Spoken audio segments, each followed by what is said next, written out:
I talk a lot about my love of hybrid events. They attract both in person attendees and virtual audiences. Twice the opportunity to talk to customers. And as an MC and a carer, a lover of the audience, I am behind anything that is inclusive and connects with all people wherever they are. But despite my hopes for hybrid events, organisers are still saying it's rare for a client to ask for a big hybrid event. And all the recent surveys are indicating that around half of the big events being planned this year are in person with some kind of digital component. About 25% are fully virtual, and 25%, that's a quarter of the events, are only in person with no digital element.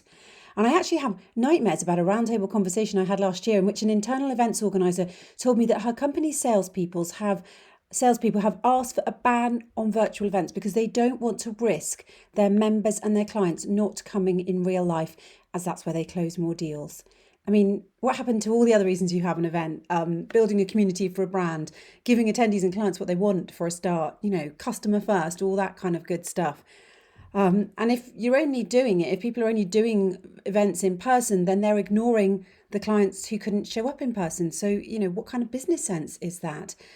Now, the hurdles to hybrid appear to be, cost, complexity, and a lack of understanding, a lack of expertise, and actually, in my opinion, imagination.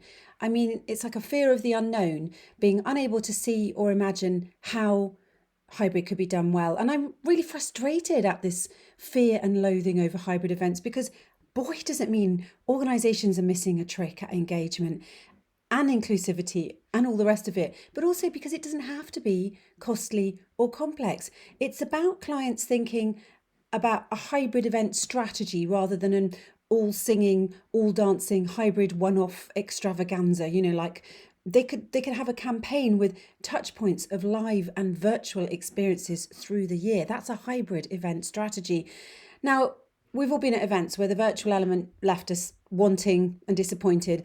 And if that's their CEO's only experience, then who can blame them for insisting on in-person only for their big event or only a cursory digital element for the next conference?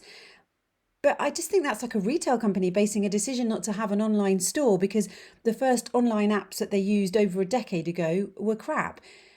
Now, I talked about imagination being a barrier to hybrid, but you know what? We don't even need to imagine a great digital events experience. It's already here.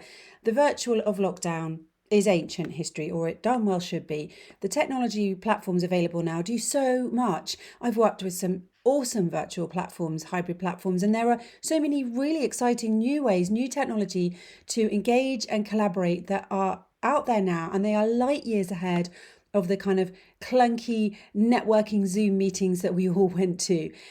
And realizing this and employing this technology means that everyone's clients can have a hybrid event strategy where they use a variety of formats for events in their business, regardless of their objectives for an event.